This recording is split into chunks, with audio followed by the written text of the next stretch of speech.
নমস্কাৰ, আপোনালোক সকলোকে ডাটা নিউজলৈ স্বাগতম জনাইছোঁ। আজিৰ দিনটোৰ গুৰুত্বপূৰ্ণ বাতৰিবোৰ লৈ আহিছোঁ। অসমৰ লগতে ভাৰতৰ বিভিন্ন প্ৰান্তৰ পৰা এনেধৰণৰ খবৰবোৰ চাবৰ কাৰণে আমাৰ চেনেলটো ছাবস্ক্ৰাইব কৰি এটা লাইক কৰি দিব।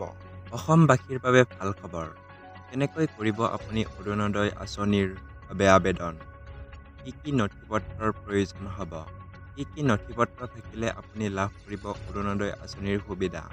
বৃহৎ ঘোষণা কৰিলে মুখ্যমন্ত্ৰীয়ে। যোৰহাট জিলাৰ ক্ৰীড়া সন্থাৰ খেলপথাৰত মঙলবাৰে মুখ্যমন্ত্ৰীয়ে নৱগঠিত যোৰহাট বিধানসভা সমষ্টিৰ অন্তৰ্গত হিতাধিকাৰীসকলক ৰেচন কাৰ্ড বিতৰণ কৰে। এই সভাতে যোৰহাটবাসী ৰাইজক যোৰহাট নগৰখনত চিৰেই আৰম্ভ হ'ব লগা কেইবাটাও বহু প্ৰত্যাশিত উন্নয়নমূলক প্ৰকল্পৰ কথা অৱগত কৰে। যোৰহাট সমষ্টিৰ 6,328 গৰাকী হিতাধিকাৰীক প্ৰদান কৰা হ'ব নতুন ৰেচন কাৰ্ড। খাদ্য সুৰক্ষা আঁচনিৰ অধীনত যোৰহাট বিধানসভা সমষ্টিৰ 23,100 গৰাকী হিতাধিকাৰী উপকৃত হ'ব। 16 জানুৱাৰীৰ পৰা অসমত নতুনকৈ 10 লাখ পৰিয়ালৰ 42 লাখ লোকক ৰেচন কাৰ্ড প্ৰদানৰ ব্যৱস্থা হাতত লৈছে বুলি মুখ্যমন্ত্ৰীগৰাকীয়ে জানিবলৈ দিয়ে। অনুষ্ঠানত মুখ্যমন্ত্ৰীগৰাকীয়ে প্ৰতীকী ৰূপত 20 গৰাকী হিতাধিকাৰীক নতুন ৰেচন কাৰ্ড বিতৰণ কৰে।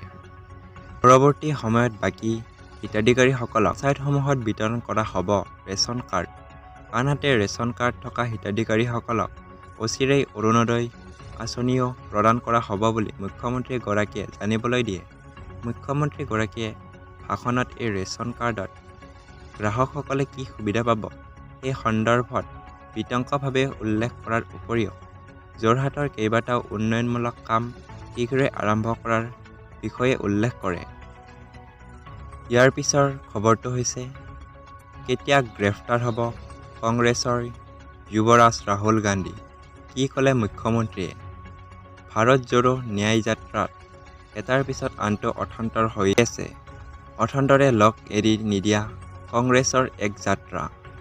নাম ভাৰত জোড়ো ন্যায় যাত্ৰা।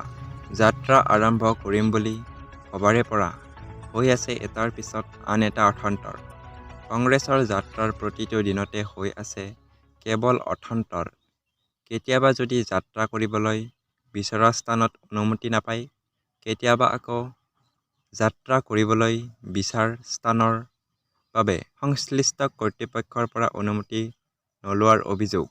ইয়াৰ মাজতে সংঘটিত হৈছে কেতবোৰ বিক্ষিপ্ত ঘটনাও।